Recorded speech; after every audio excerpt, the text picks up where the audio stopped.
Hei, armsad sõbrad, mina Birgit Ja minu nimi on Rain.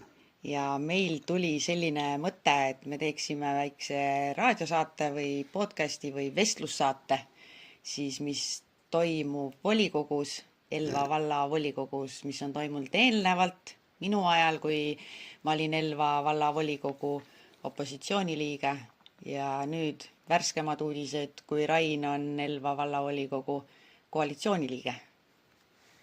Et siis, kuidas tunne on?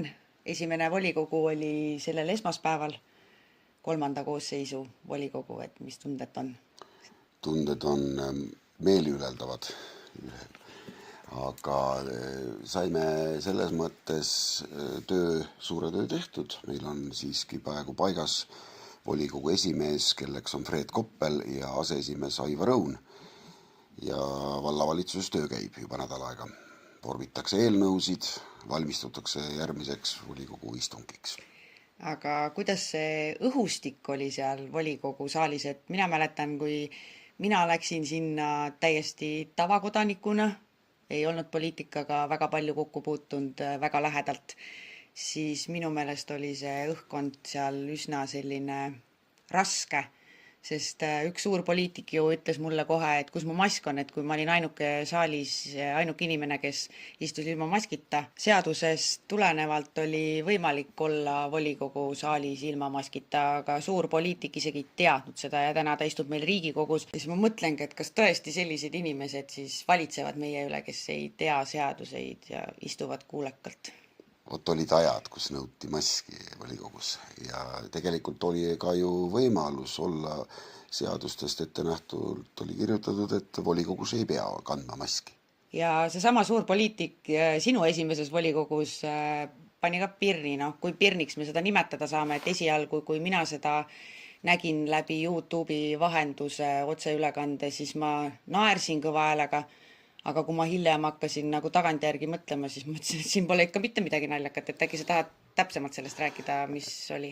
Kuulus Riigikogu liige kandideeris Elvas siis volikogu esimehe kohale ja enda tutvustuses ta ütles, et tema teeks seda tööd täitsa tasuta, sest kuna valla rahaline seis on kehv, ta küll parandas, et see on probleemne, aga sellise siis teeks tasuta nii-öelda. Kui ma küsisin ta käest, et no miks selline mõte, laiutas käsi, ütles lihtsalt, et kuna seisud kehvad. Valla rahakott on tühi ja siis, et on nagu raskes seisus või mis ta seal siis veel ütles, et aga olgem ausad, et päris aus ülestunnistus on ju, et kui me vaatame seda, et ta eelmine kord oli ju koalitsioonis, ta on olnud ka linnapea, ta on ka olnud volikogu esimees, siis ma küsiks, et kes selleni viinud on valla, et valla rahakott on tühi on ju? Just nimelt see küsimus, et nende valitsemise ajal on ka kuidagi see auk tekkinud, aga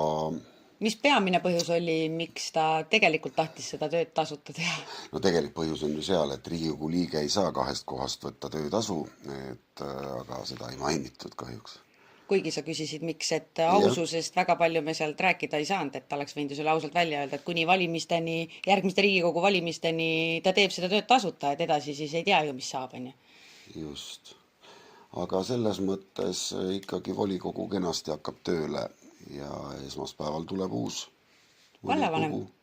Valime vallavanema, abivallavanemad, kogu struktuuri, komisjonide juhid ja asjad saavad kenasti liikuma. Et täna võib olla nagu rahul, selles mõttes saame hakata oma lubadusi täitma ja seda me juba usinalt teeme. Volikogu esimees on olnud nädal aega juba vallavalitsuses ja neid eelnõusid vorpinud seal. Väga põnev. Hoiame siis kätt pulsil ja loodame, et tulevad põnevad saated, värvikad vestlused Elva vallast. Kaasame ka kindlasti saatekülalisi. Ja see oleks väga põnev. Ja kindlasti ei pea need olema siis ju volikogu liikmed ega nagu nii-öelda poliitikud, vaid täiesti tavalised inimesed. Kui te tunnete, et teil on mingid probleemid või tahate midagi rääkida, midagi head, siis me oleme alati avatud pakkumistele. Ja mitte küll ainult kuidas seda tavainimest nüüd mina olengi tavaline inimene, mina olen tavakodanik. Aga kindlasti ka poliitikuid tuleb, kutsume ka volikogu liikmeid ja räägime siis teisest vaatest ka kindlasti. Jaa, aga meil on nüüd põnev, et üks on olnud siis opositsioonis ja teine on siis koalitsioonis, et Saame kahelt poolt seda elu võrrelda.